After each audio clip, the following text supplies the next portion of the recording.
Imagine this. Just 10 days after being honored, saluted by the President of India, an Iranian warship, the IRIS Dena, is at the bottom of the Indian Ocean. We're talking a U.S. submarine, a deadly torpedo, and dozens of sailors dead. Suddenly, a global conflict isn't something you see on the news. It's right there, in India's backyard. And it's raising a storm of questions about security, diplomacy, and a really, really strange silence. Okay, so let's get right into it. The big mystery here is pretty simple. How does a country that calls itself a regional power just stand by and watch as a guest ship gets sunk, a ship that was, by the way, just leaving its own naval event? To really get our heads around this, we need to break down exactly what went down. You know, this attack was chillingly precise. It happened in the dead of night, and they specifically targeted the IRIS Dena while the crew was rotating. I mean, think about it. That's a moment of maximum vulnerability. The ship was caught completely, totally off guard. And the weapon of choice? An American O-class submarine, sent out from the U.S. naval base at Diego Garcia. This thing used some seriously advanced stealth tech. What does that mean? It means the Dena's own sophisticated radar and sonar systems, well, they never even saw it coming. It was like a ghost in the water.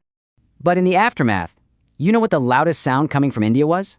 Nothing. Absolute silence.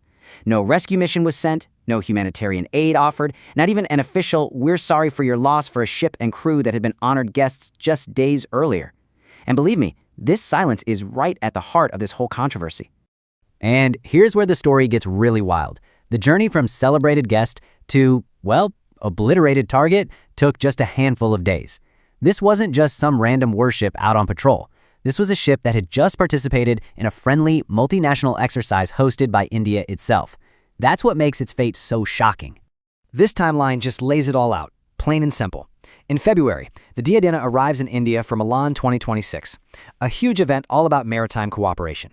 It's officially called a guest of the Indian Navy. Heck, it's even reviewed by India's head of state.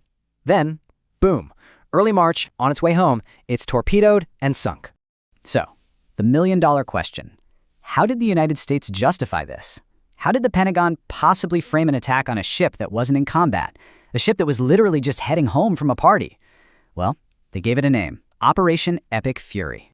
So let's break down the mechanics. An O-class sub fires a Mark 48 torpedo. The hit happens 40 nautical miles off the coast of Sri Lanka. And because of that stealth tech, it was a total surprise attack. The human cost here was just staggering. At least 87 sailors were killed, either in the blast or when the ship went down. The Pentagon's explanation was very, very methodical. Step 1, claim legal cover. They said the attack was in international waters, so technically no rules were broken. Step 2, they just folded it into their existing Operation Epic Fury. Step 3, they called it a preemptive strike, saying the Dena was a potential threat. And finally, Step 4, they turned it into a show of force, even releasing footage of the strike to show everyone what they could do. Now, to really get that first point, the whole legal cover thing, we got to take a quick look at maritime law. Because the location of this attack, 40 nautical miles offshore, yeah, that was no accident. It was a very, very deliberate choice. So this is the key. International waters are basically a legal no man's land out on the ocean. By striking the Dena there, the U.S. could stand up and argue that it hadn't actually violated the sovereignty of Sri Lanka, or India for that matter.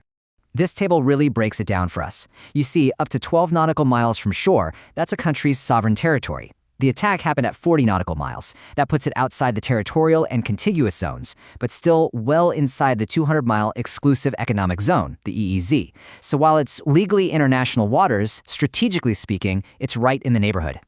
So let's jump back to see how this very precise, legally justified attack was seen in India. Because for a lot of people, all those legal arguments just felt like a smokescreen for a much more alarming reality. This quote from the former chief of the Indian Navy, Admiral Arun Prakash, it just cuts right to the chase. He basically argued that when a war is being fought this close to your home, who cares about the technicalities of international law?